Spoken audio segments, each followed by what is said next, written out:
Hey guys, welcome to Fit Tech. आज लेके आएंगे बहुत कमाल की वीडियो को लेके।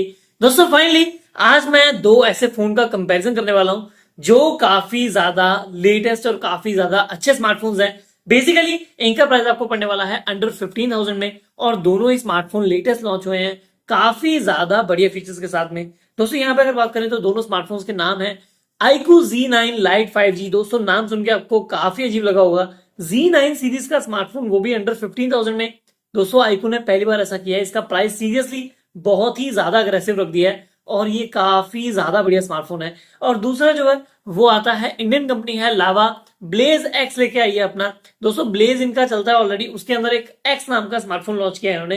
तो बेसिकली बहुत ही अच्छे स्मार्टफोन्स हैं जिनको इन्होंने लॉन्च किया है। दोस्तों यहाँ पर मैं डायरेक्ट बात करना शुरू करता हूं तो डायरेक्टली आपको बता दूं, जो iQOO है उसके अंदर आपको एक फ्लैट डिस्प्ले मिलती है। यहाँ पर आपको MediaTek Dimensity 6300 मिलता है जो कि लेटेस्ट चिपसेट है। लावा के अंदर भी आपको सेम चिपसेट मिलता है, MediaTek Dimensity 6300, लेकिन लावा के अंदर आपको एक चीज का बेनिफिट मिलता है, वहां पर आपको एक कर्व डिस्प्ले मिलती है, वो भी एमोलेड डिस्प्ले। यहाँ पर आपको 120 हर्ट्ज का रिफ्रेश रेट देखने को मिल जाता है, जबकि iQOO के अंदर आपको मिलता है 90 हर्ट्ज का रिफ्रेश रेट। तो रिफ्रेश रेट और डिस्प्ले का जो आप कह सकते हो एंगल है, उसमें आपको मजा आने वाला है लावा के अंदर। अगर आपको एंटरटेनमेंट से मतलब है, यानी कि आपको सिर्फ और सिर्फ डिस्प्ले से मतलब है कि आपको कुछ अच्छा कंटेंट देखना है डिस्प्ले के अंदर, तो you can definitely go with the lava. Lava seriously आपके लिए काफी अच्छी चॉइस रहने वाला है। लेकिन अगर आपको मतलब नहीं है डिस्प्ले से तो आप iQOO की तरफ भी जा सकते हो। इवन यहाँ पर एक बहुत अच्छा पॉइंट आ जाता है, कई लोगों को फ्लैट डिस्प्ले ज्यादा पसंद होती है, इवन ज्यादातर लोगों को फ्लैट डिस्प्ले पसंद होती है। जो कर्व डिस्प्ले है उसके लिए कुछ दिक्कतें होती हैं, जैसे उसका टेम्पर ग्लास भी जल्दी नहीं मिलता है और उसका थोड़ा सा ज्यादा खतरा भी रहता है कि ये थोड़ा जल्दी टूट सकता है, कुछ भी है बेसिकली। लेकिन फ्लैट डिस्प्ले में ये थोड़े से जो आप कह सकते हो रिस्क है वो कम होते हैं। बाकी जो भी आपको अच्छा लगता है आप ले सकते हो। अब बात करते हैं इनके प्रोसेसर्स की। तो जैसे मैंने आपको बताया प्रोसेसर सेम है दोनों के अंदर, MediaTek Dimensity 6300, जो कि एक काफी अच्छा प्रोसेसर है मेरे हिसाब से। यहाँ पर आपको 2.4 गीगाहर्ट्ज के ऊपर इसे क्लॉक किया गया है, मतलब आपको काफी अच्छी परफॉर्मेंस देखने को मिलने वाली है। और iQOO तो जाना ही जाता है परफॉर्मेंस के लिए। तो अगर आपको अच्छी गेमिंग करनी है, अच्छी परफॉर्मेंस चाहिए और आपको एक्सीडेंटल टचेस से बचना है, तो जो कर्व डिस्प्ले होती है वो इस चीज के लिए नहीं होती है। यहाँ पर आपको जाना चाहिए iQOO के साथ में। अगर आपको गेमिंग करनी है, अगर आपको एक अच्छी परफॉर्मेंस चाहिए, कुछ अच्छी एडिटिंग करनी है, मतलब आपको कुछ बड़ी हैवी फाइल्स को एडिट करना है या बड़ी हैवी फाइल्स के ऊपर काम करना है, तो you can go with the iQOO। iQOO जो है परफॉर्मेंस में ज्यादा अच्छा रहेगा एज कंपेयर टू लावा, क्योंकि प्रोसेसर सेम रहेगा। बट अगर हम एक्सीडेंटल टचेस की बात करें या फिर कुछ और पॉइंट्स होते हैं जिसमें स्वेट वगैरह आ जाता है और चीजें होती हैं, उन चीजों को देखते हुए मेरे ख्याल से जो कर्व डिस्प्ले है वो इतनी अच्छी नहीं रहेगी। क्योंकि जो iQOO है वो परफॉर्मेंस के लिए जाना भी जाता है, तो उसमें आपको ज्यादा मजा आने वाला है। अगर यहीं पे बात करते हैं दोस्तों कैमरास की, तो कैमरास में यहाँ पर मेरे को लग रहा है कि लावा जो है वो बाजी मार जाएगा, क्योंकि लावा के अंदर आपको 64 मेगापिक्सल प्लस 2 मेगापिक्सल का एक मैक्रो कैमरा मिल जाता है बैक साइड के लिए, और फ्रंट में मिल जाता है 16 मेगापिक्सल का। दोस्तों वैसे नंबर्स काफी बड़े हैं, यहाँ पर आपको 16 मेगापिक्सल का सोनी AI कैमरा देखने को मिलता है जो कि काफी अच्छा कैमरा है मेरे हिसाब से। और अगर यहीं पे बात करते हैं iQOO की, तो यहाँ पर आपको 50 मेगापिक्सल प्लस 2 मेगापिक्सल का रियर साइड के लिए सोनी का ही कैमरा मिलता है, और फ्रंट में आपको मिलता है 8 मेगापिक्सल का। यहाँ पर जो नंबर है वो काफी कम है। और even iQOO is known for performance, तो फिर से बोल रहा हूं, अगर आपको परफॉर्मेंस के लिए चाहिए तो you can go with iQOO। और अगर आपको कैमरास के लिए चाहिए, मतलब थोड़ा सा बेटर परफॉर्म करेंगे लावा के मेरे हिसाब से, क्योंकि मेगापिक्सल थोड़े से ज्यादा है, तो आपको थोड़ा सा अच्छे कलर्स भी देखने को मिलेंगे। इवन लावा के अंदर एमोलेड डिस्प्ले होने की वजह से आपको और ज्यादा कलर्स ब्राइट दिखने वाले हैं, क्योंकि लावा ऐसा क्लेम कर रहा है कि उनकी जो एमोलेड डिस्प्ले है इसके अंदर आपको 16.7 मिलियन से भी ज्यादा कलर्स कॉम्बिनेशन देखने को मिलने वाले हैं।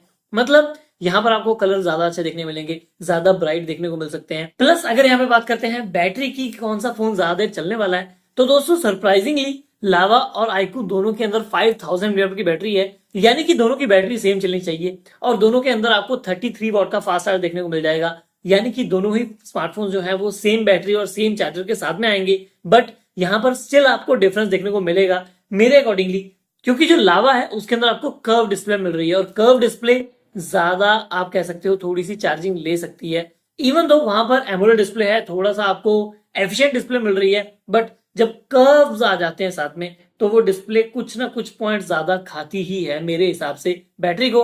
और अगर बात करते हैं यहाँ पर iQOO की, तो वो एक फ्लैट डिस्प्ले है, वहां पर आपकी जो आप कह सकते हो बैटरी है वो कम खर्च होने वाली है। तो मेरे अकॉर्डिंगली जब आप लावा के साथ में जाओगे तो आपकी कर्व डिस्प्ले, 120 हर्ट्ज का रिफ्रेश रेट, ये चीजें हैं जो आपकी परफॉर्मेंस में तो आपको थोड़ा सा लगेगा कि हाँ थोड़ा सा फास्ट चल रही है, डिस्प्ले अच्छी लग रही है, बट बैटरी आपकी ज्यादा कंज्यूम होगी एज कम्पेयर टू iQOO। तो अगर आपको बैटरी वाला स्मार्टफोन चाहिए कि जिसके अंदर आपकी जो बैटरी लाइफ है वो ज्यादा रहे, आपको ज्यादा डिस्प्ले वगैरह से कोई मतलब नहीं है, तो you can go with iQOO। हम लोग यहाँ पर नेटवर्क का, तो दोनों ही स्मार्टफोन्स के अंदर अच्छा नेटवर्क आता है, बट यहाँ पर एक चीज मैं आपको कंफर्म कर दूं, iQOO जो है वो वर्ल्ड वाइडली चलने वाली कंपनी है, तो iQOO के जो आप कह सकते हो नेटवर्क है वो ज्यादा अच्छे आते हैं मेरे अकॉर्डिंगली, और लावा के जो नेटवर्क हैं उनका मुझे अभी आइडिया नहीं है, बट स्टिल काफी अच्छे होंगे क्योंकि इंडियन कंपनी और इंडिया के लिए तो स्पेशली वैसा बनाया जाता है। तो आप नेटवर्क में कह सकते हो कि एक टाई है, आप इनमें से कोई भी ले सकते हो। तो सिंपली यहाँ पर अगर मैं पॉइंट्स रखूं तो आपके सामने 2 पॉइंट सामने निकल के आते हैं लावा के, और 2 पॉइंट निकल के आते हैं iQOO के। तो अगर आपको कैमरा या डिस्प्ले ज्यादा अच्छी चाहिए तो आप लावा के साथ में जा सकते हो, अगर आपको परफॉर्मेंस अच्छी चाहिए, बैटरी ज्यादा चाहिए, तो आप जा सकते हो iQOO के साथ में। तो आप बताइए आपको इन पॉइंट्स में से कौन से पॉइंट्स को देख के आप स्मार्टफोन लेना पसंद करोगे, और दोनों के प्राइसेस बोल देते हैं आप। तो दोस्तों लावा जो पड़ता है आपको, उसका प्राइस जो है स्टार्टिंग रियल प्राइस 14,999 रुपीज का है, बट ये 2 दिन की जो स्टार्टिंग की सेल थी उसके अंदर आपको 13,999 में मिल रहा था। तो अगर आप उस सेल के अंदर परचेज कर लिया ऑलरेडी तो आपको 13,999 में पड़ जाएगा, यानी कि 14,000 का, अदरवाइज वो आपको पड़ेगा 15,000 का। और इसमें आपको रैम और रोम दोनों के अंदर सेम मिल रही है, इन दोनों के अंदर आपको मिल जाएगी 4GB 128GB का स्टार्टिंग पहला वेरिएंट। और अगर मैं बात करता हूँ iQOO की, तो iQOO का भी प्राइस जो है, जो आप कह सकते हो लॉन्च प्राइस था, वो थोड़ा कम था, अंडर 10,000, 9,999 रुपीज के अराउंड था, बट रियल प्राइस उसका है 10,499 रुपीज। तो यहाँ पर एक और पॉइंट बन जाता है, अगर हम प्राइस पॉइंट के हिसाब से देखें तो iQOO बहुत ज्यादा प्राइस जो है उसका कम है लावा के अकॉर्डिंगली, और मेरे हिसाब से आपको फिर iQOO के साथ में जा सकते हो, क्योंकि iQOO के पास हो चुके हैं 3 पॉइंट और लावा के पास सिर्फ 2 पॉइंट्स हैं। अगर आपका, मैं फिर से बोल रहा हूँ, फोकस जो है वो डिस्प्ले के ऊपर है एंटरटेनमेंट के लिए, या फिर थोड़ा कैमरास के ऊपर फोकस है, तब आप लावा के साथ में जाइएगा। अदरवाइज आप लोग iQOO के साथ नहीं जाइएगा। iQOO आपको काफी अच्छी परफॉर्मेंस भी देने वाला है और काफी मजा आएगा आपको उसे चलाने में, काफी स्मूथ है। लेकिन अगर यहाँ पर एक पॉइंट और निकालना चाहें, अगर इतना इन डेप्थ जा ही रहे हैं, तो यहाँ पर यूजर एक्सपीरियंस किसका अच्छा रहेगा, ये भी काफी लोग पूछेंगे। तो मैं आपको बता दूं, iQOO के अंदर आपको मिलने वाला है फन टच ओएस, और अगर हम बात करते हैं लावा की तो वो एक क्लीन ओएस के साथ में आएगा। तो यहाँ पर जो है आपको लावा थोड़ा ज्यादा अच्छा एक्सपीरियंस देगा, क्योंकि वो एक स्टॉक एंड्रॉइड के साथ में आने वाला है, स्टॉक एंड्रॉइड 14 के साथ में। जबकि यही बात करते हैं iQOO की, तो iQOO आपको मिल जाएगा फन टच ओएस एंड्रॉइड 14 के साथ में, यानी कि उसके अंदर एक स्किन लगी हुई है, अपनी लेयर लगी हुई है, जिसके कारण जो ओरिजिनल स्टॉक एंड्रॉइड नहीं है वो एक आप कह सकते हो स्किन लगी हुई है उसके ऊपर। बट अगर यहाँ पे बात करते हैं कि कौन सा ज्यादा अच्छा रहेगा, तो जिन लोगों को फीचर्स ज्यादा पसंद है कि ज्यादा से ज्यादा फीचर्स हो, तो फन टच ओएस यानी कि iQOO के साथ में जाना चाहिए उनको। लेकिन कई लोग ऐसे होते हैं जिनको पसंद है एकदम क्लीन एंड ग्रीन एनवायरनमेंट, जैसे मैं अपनी लैंग्वेज में कहता हूँ कि एकदम क्लीन और ग्रीन चाहिए, जो कि जिसमें फालतू के फीचर्स भी ना हो, और एकदम क्लीन सा हमें यूजर इंटरफेस चाहिए, तो you can definitely go with the lava. और अगेन यहाँ पर एक पॉइंट और सामने निकल के आ जाएगा, iQOO जो है उसके अंदर आपको 2 साल के एंड्रॉइड अपडेट देखने को मिलने वाले हैं, यानी कि आपका एंड्रॉइड 14 के साथ में शुरू होगा, 15 और 16 साथ में आ जाएंगे। बट यहीं पे लावा के अंदर आपको मिलता है सिर्फ एक एंड्रॉइड, 14 पे आया है, 15 पे जाएगा, उसके बाद ये फोन के अंदर सिर्फ सिक्योरिटी अपडेट्स ही आएंगे और कुछ नहीं आने वाला है। तो यहाँ पर अगर मैं सिक्योरिटी वाइज देखूं तो पैसे के हिसाब से iQOO आपको ज्यादा प्रोवाइड कर रहा है एज कंपेयर टू लावा।